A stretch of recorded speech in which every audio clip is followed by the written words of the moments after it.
की शुरुआत करेंगे हरियाणा कर्मचारी चयन आयोग के चेयरमैन भोपाल सिंह खदरी से। जनता टीवी ने एक्सक्लूसिव बातचीत की। कर्मचारी चयन आयोग ने हाल ही में कई भर्तियों को रद्द किया है और इसके साथ ही हरियाणा कर्मचारी चयन आयोग की भर्तियों में पुलिस की भर्ती में एक फर्जीवाड़ा भी सामने आया है।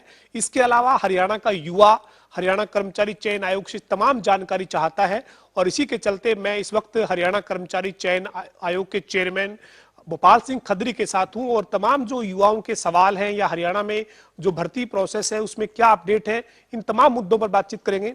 सर, सबसे पहले आपका जनता टीवी पर स्वागत है। आप यही जानना चाहेंगे कि हाल ही में कौन कौन सी भर्ती रद्द की गई है चेयरमैन साहब? अभी जो भर्तियां रद्द की गई हैं उनका एक नंबर कारण तो दो कारण है। एक तो है सीईटी। अब सरकार ने फैसला लिया है कि जो भी आगे से भर्ती होगी वो सीईटी से होगी, यानी कॉमन एलिजिबिलिटी टेस्ट से।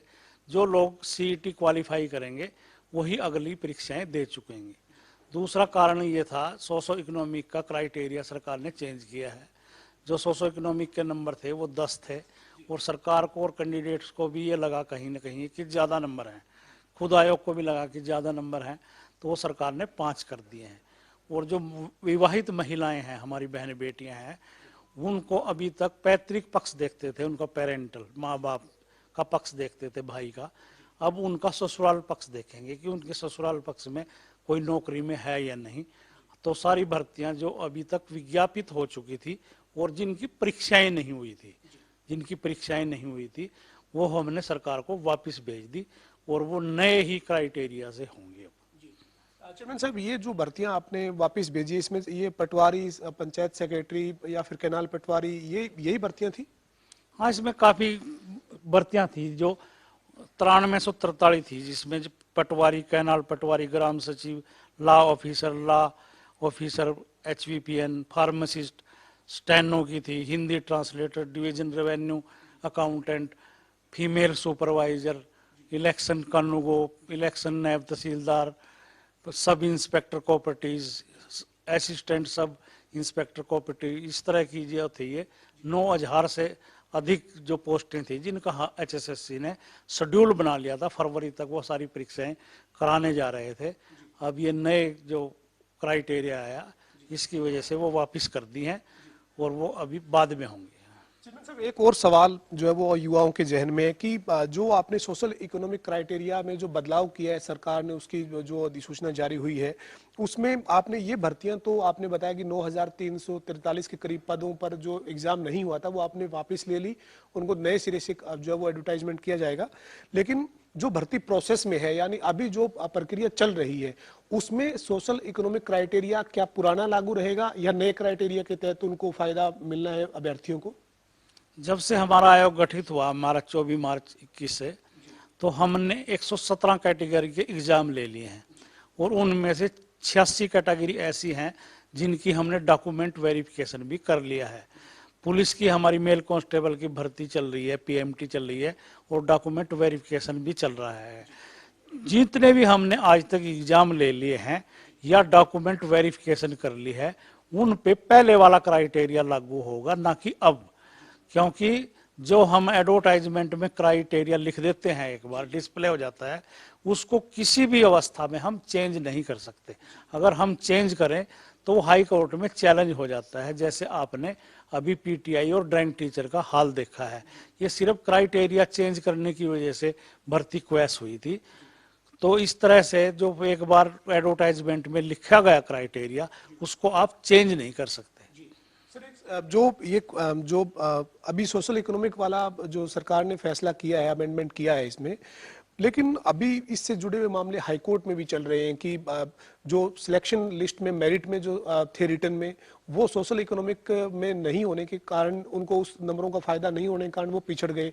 तो आप मानते हैं कहीं ना कहीं कि ये एक टेक्निकली इस तरह की दिक्कत थी जिसको ठीक किया जाना जरूरी था?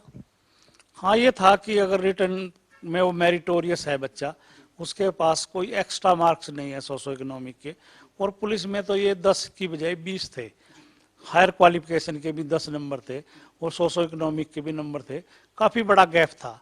तो ये कुछ केस कोर्ट में भी चल रहे हैं और ये कोर्ट में टिकने वाले नहीं हैं, क्योंकि क्राइटेरिया एक बार पहले डिस्प्ले हो चुका था। तो वो जो आवेदक है उसको पता था कि इस आधार पे भर्ती होने वाली है। ये नहीं था कि वो बाद में किया गया, वो तो पहले ही डिस्प्ले कर दिया था, उसी कंसेंट के साथ ही तो उसने फॉर्म भरा था। सर अभी जो है वो पुलिस की भर्ती का फिजिकल जो है वो कांस्टेबल की भर्ती का चल रहा है, मेल की भर्ती के लिए आप एक फर्जीवाड़ा भी सामने आया है सर, और विपक्ष के नेता खासतौर पर कांग्रेस के नेता रणदीप सुरजेवाला काफी निगाह रखते हैं हरियाणा कर्मचारी चयन आयोग के हर फैसले पर। वो कह रहे हैं कि एक और फिर फर्जीवाड़ा, हालांकि ये तो कर्मचारी चयन आयोग ने ही एक तरह से पकड़ा है और खुद ही जारी किया है ये जानकारी, लेकिन वो इसको एक और फिर फर्जीवाड़ा बता रहे हैं। देखिए, हमारा मेल कांस्टेबल 5500 मेल कांस्टेबल की भर्ती चल रही है।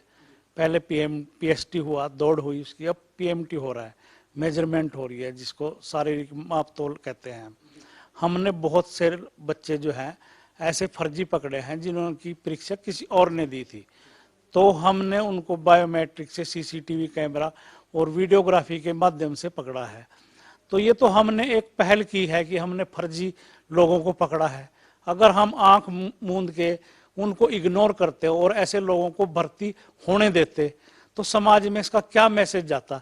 ऐसे गलत मानसिकता वाले लोगों को हमने ना कि सिलेक्शन जोन से हम बाहर कर रहे हैं, उनको पुलिस से गिरफ्तार करवा रहे हैं। और आपको हैरानी होगी कि ऐसे इनोसेंट बच्चे हैं जिनको ये भी पता नहीं है कि उनका पेपर किसने दिया, उनके स्थान पे दौड़ने के लिए कौन आया। तो इसका सीधा सा मतलब है कि वो दलालों के चंगुल में फंसे हुए हैं, नकल गिरोह के, माफिया के चंगुल में फंसे हुए हैं। कि जो इस बात की आलोचना करते हैं कि एक फर्जीवाड़ा हो गया है, ये फर्जीवाड़ा तो हमने बाहर किया है। हमारा दोस्त तो तब होता है अगर इस फर्जीवाड़े पर मिट्टी देते या इसको छुपा के रखते, तो और उन ऐसे असामाजिक तत्वों को आसानी से भर्ती होने देते। इसकी आलोचना थोड़ी, इसका तो स्वागत होना चाहिए।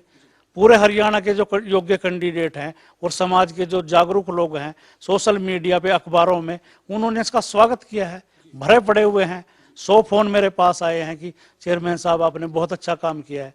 तो ये तो स्वागत योग्य फैसला है, आलोचना योग्य नहीं है। ये हर बात पे आलोचना ठीक नहीं होती। खत्री साहब, एक जो है वो अभी कितने जो है वो और पद जो है वो आने वाले समय में 2022 में या 23 में आप भरने की तैयारी कर रहे हैं? चूंकि आपने बताया 9300 के करीब तो अभी एडवर्टीजमेंट आपने वापस ही ली है, इसके अलावा और विभिन्न डिपार्टमेंट से भी आपके पास खाली पदों की सूची होगी, तो कितने कैसे पद हैं जिनके ऊपर युवाओं को, हरियाणा के युवाओं को मौका जल्द जो है वो हरियाणा कर्मचारी चयन आयोग के माध्यम से मिलने जा रहा है?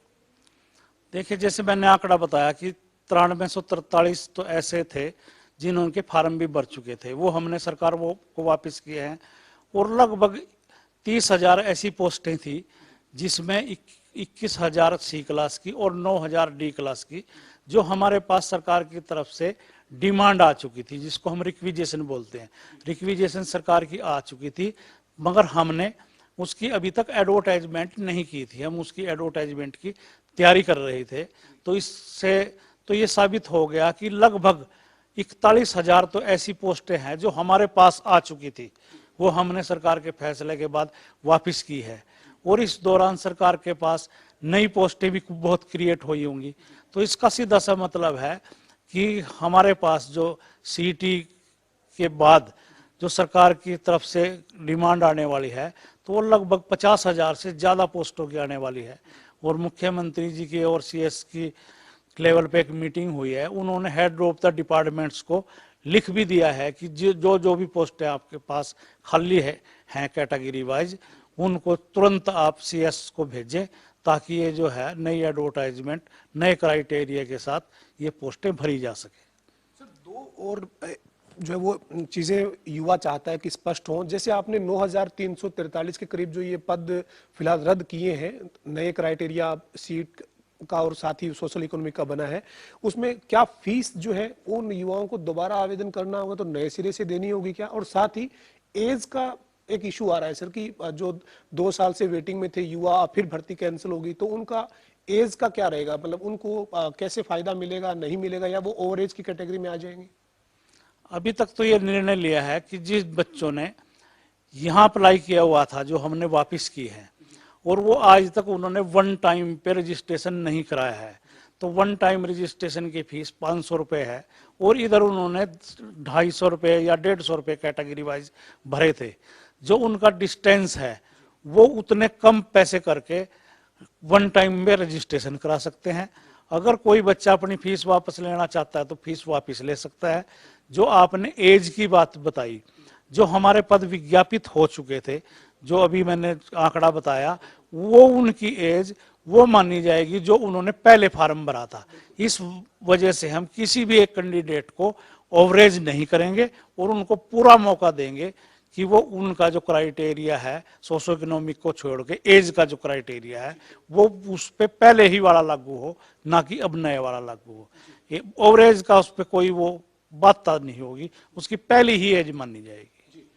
साथ ही बहुत सारे सर जो रिजल्ट है उनका इंतजार है युवाओं को, लेकिन इस बीच सवाल ये आ गया बीच में कि जब युवा इंतजार कर रहे थे रिजल्ट का तो एक हरियाणा लोक सेवा आयोग का मामला सामने आ गया, उसमें कुछ लोगों की गिरफ्तारी हुई। तो बात आ गई कि हरियाणा कर्मचारी चयन आयोग की कुछ भर्तियों में, चाहे वो VLDA की थी या स्टाफ नर्स की थी, उनमें भी धांधली हुई है। तो क्या वो रिजल्ट रुके हुए हैं, वो क्या उस वजह से रुके हुए हैं या फिर आपकी HSSC की सामान्य प्रक्रिया के तहत अभी उनको रोका गया है? देखिए ऐसा है, मैंने आपको बताते हुए बड़ा गर्व और खुशी है कि हमारे यहाँ कोई धांधली नहीं हुई HSSC में, और ना इस वजह से कोई हमने भर्ती रोकी है। हमारे पास सिर्फ ये सोशो इकोनॉमिक का मुद्दा आ गया था कि कुछ बच्चों ने फेक नंबर लिए हैं, झूठ कह के उनके घर में जॉब है, उन्होंने ये एफिडेविट दे दिया मेरे घर में जॉब नहीं है। हम सिर्फ उस चीज को क्लियर कर रहे हैं, उस चीज को मैच कर रहे हैं। इसमें थोड़ी सी डिले हुई और हमने एक ओपन नोटिस निकाल के बच्चों को मौका दिया 27 से 31 दिसंबर तक। अगर किसी बच्चे ने फेक नंबर ले लिए हैं झूठ कह के, मैं क्यों कहूँ झूठ कह के, जाने अनजाने में ले लिया है, किसी जानकारी के अभाव में ले लिया है, तो हमने उनको एक मौका दिया था कि वो अपने नंबर विड्रॉल कर लें। तो ऐसे 750 लोगों ने आके खुद अपने सहमति से 750 लोगों ने आके अपने नंबर विड्रॉल किए हैं। अब हमने 86 कैटेगरी की DV की थी, अब हम ये मैच कर रहे हैं, कंबाइंड करके देख रहे हैं कि किस कैटेगरी में कितने बच्चों ने अपने जो फेक नंबर थे वो विड्रॉल किए हैं। तो ये सारा प्रोसेस करने के बाद इधर हमारी पुलिस की भर्ती चल रही है, वो 22 तारीख को हमारा इवेंट खत्म हो जाएगा और 22 तारीख के बाद हम जिनकी हमने DV कर लिया है उनके परिणाम देने शुरू कर देंगे। और हमारी प्राथमिकता है कि जो पैरामेडिकल स्टाफ है उसकी भर्ती हम पहले करें। भोपाल जी, एक और जो है वो ये जो अभी तमाम भर्तियां हो रही हैं, 6 साल की बात हम करेंगे। आपने कहा कि 50,000 के करीब अगले आने वाले समय में, और पिछले 6-7 साल में हरियाणा के युवाओं को हरियाणा कर्मचारी चयन आयोग के माध्यम से कितने युवाओं को, एक मोटा आंकड़ा हो सर आपके पास, जिसके जरिए रोजगार मिला हो? देखिए 24 मार्च 2021 को हमारा आयोग बना। हमारे से पहले भारती सर हमारे चेयरमैन थे, मैं मेंबर था। तब तक हमने HSSC ने पिछले 6 सालों में 85,000 युवाओं को नौकरी दी थी, विभिन्न पदों पर, विभिन्न कैटेगरियों में। और जब से हमारा आयोग आया है लगभग 7,000 लोगों को हमने नौकरी दी है और 22,000 की हमारी पाइपलाइन में है, जो 31 मार्च या 15 अप्रैल तक 22,000 और पद हम भर देंगे हरियाणा के। और बच्चों को इसकी नए साल की या उसकी एक सौगात देने वाले हैं, लगभग 22,000 और भरेंगे। 7,000 हमने भर दी हैं और पिछले आयोग ने 85,000 पोस्टें भरी थी। कॉमन एलिजिबिलिटी टेस्ट है उसकी क्या डेट है सर, और अब क्या उसको दोबारा एक बार, क्योंकि आपने भर्तियां कुछ कैंसिल की है, तो एक बार फिर कोई विकल्प रहेगा युवाओं के पास आवेदन करने का, अभ्यर्थियों के पास? कॉमन एलिजिबिलिटी जो है जब तक उसकी परीक्षा की घोषित नहीं करते तो उसकी जो है वो वेबसाइट खुली है, बच्चे जब मर्जी आवेदन कर सकते हैं। इसके बाद भी हम उनको 1 हफ्ता या 2 हफ्ते का टाइम ऐसा देंगे, अगर बच्चे ने कोई गलती कर दी है, कैटेगरी में गलती कर दी है या कुछ उसके पास अपडेट है, उसकी एजुकेशन +2 थी अब BA हो गई है, वो अपग्रेडेशन करा सकता है, इसकी भी छूट देंगे। और जब हम विज्ञापित कर देंगे कुछ पोस्टों को, तब भी हम 15 दिन का टाइम देंगे कि अगर आपने 1 टाइम रजिस्ट्रेशन नहीं कराया है अब भी करा लो, क्योंकि 1 टाइम रजिस्ट्रेशन कराने के बाद CT के बाद वो जो है हमारी परीक्षा, जो स्क्रीनिंग टेस्ट है वो दे पाएगा। इसके लिए हम पूरी बच्चों को छूट देंगे। सर मेरा एक सवाल है, राजनीतिक सवाल, इसे थोड़ा सा मैं कहूँगा, क्योंकि आपने कहा कि 85,000 भारत भूषण भारती जी के कार्यकाल में युवाओं को रोजगार मिला। आपके चेयरमैन बनने के बाद 7,000 युवाओं को रोजगार मिल चुका है। 50,000 के करीब और युवाओं को रोजगार देने की आप तैयारी कर रही हैं। लेकिन हरियाणा में पिछले कुछ समय से एक चर्चा विपक्ष ने जोरदार तरीके से छेड़ दी है कि हरियाणा में युवाओं के साथ धोखा हो रहा है, अटैची लाओ नौकरी पाओ, मतलब जो पर्ची खर्ची की आपकी हरियाणा की जो सरकार का दावा है या फिर कर्मचारी चयन आयोग का जो दावा है, उसको विपक्ष झूठा बताकर अटैची के बलबूते पर नौकरी प्रदेश में दिए जाने की बात कर रहा है। आप कुछ कहना चाहेंगे सर? देखिए, जो बेरोजगारी का आंकड़ा विपक्ष देता है या वो टैची का बात करता है, उसका जवाब जो है वो सरकार दे या पार्टी के प्रवक्ता दे। मेरे को अच्छा नहीं लगता कि मैं इस तरह के जवाब दूं। तो हम तो अपनी काम जो है पूरी ईमानदारी से कर रहे हैं। और जो आंकड़ा मैंने बताया है, अगर सरकार के ये मतलब विपक्ष के पास कोई और आंकड़ा है कि आप 85,000 गलत बता रहे हो, हाँ असली आंकड़ा तो ये है, तो मेरे आंकड़े से वो कंपेयर कर सकता है। सरकार के क्या आंकड़े हैं, क्या है बेरोजगारी की दर क्या है, वो सरकार के लेवल पे उनका जवाब मिलना चाहिए। सर मेरा अंतिम सवाल है, हरियाणा के युवाओं से जो है भोपाल सिंह खदरी की, हरियाणा कर्मचारी चयन आयोग के चेयरमैन की क्या अपील है? क्योंकि जब इस तरह की बातें हो रही हो कि नौकरी मेरिट पे नहीं मिल रही, नौकरी पर्ची खर्ची के आधार पर मिल रही है, नौकरी ब्रीफकेस के आधार पर मिल रही है, उस वक्त आपकी एक जो वो जिम्मेदारी के नाते चेयरमैन की अपील क्या है? युवाओं से क्या कहना चाहेंगे? मेरी युवाओं से अपील है कि उनकी जो योग्यता है उसको इग्नोर नहीं किया जाएगा। हम मेरिट पे नौकरियां लगाएंगे और लगा रहे हैं। कुछ आलोचनाएं होती रहती हैं और सबको सरकारी नौकरी नहीं मिलती। अभी हाँ आपने देखा होगा कि 3,55,000 लोगों ने मेल कांस्टेबल का पेपर दिया है, लगने कितने हैं? 5500। तो 3.5 लाख लोगों ने तो इस जो नीति है इसकी आलोचना करनी है, वो अपनी असफलता को HSSC पे डालना है। तो मैं इन सब से जो है मेरा मार्ग जो है विचलित नहीं होना। तो मैं मेरिट के आधार पे नौकरियों का पक्षधर हूँ, हमारी सरकार पक्षधर है। और मेरा सभी बच्चों से यह है कि किसी भी इफ एंड बट को छोड़ के वो परीक्षा की तैयारी करें, अब CET की तैयारी करें। उनकी योग्यता को बिल्कुल भी इग्नोर नहीं किया जाएगा। मैं पूरी तरह से उनको आश्वासन देता हूँ। हमारे साथ हरियाणा कर्मचारी चयन आयोग के चेयरमैन भोपाल सिंह खदरी थे, जिन्होंने कहा है कि हरियाणा में मेरिट के आधार पर युवाओं को रोजगार मिल रहा है। ये पिछले 7 साल में सुनिश्चित किया गया है। साथ ही उन्होंने युवाओं से अपील की है कि CET यानी कॉमन एलिजिबिलिटी टेस्ट की तैयारी करें, उसके आधार पर आगे हरियाणा के युवाओं को रोजगार मिलना है। ऐसे में किसी भी तरीके से इफ और बट में ना जाएं, बल्कि सीधा अपनी तैयारी करें ताकि मेरिट के आधार पर उनको रोजगार मिल सके। वीडियो जर्नलिस्ट विजेंद्र सिंह के साथ पवन सिंह, जनता TV, चंडीगढ़।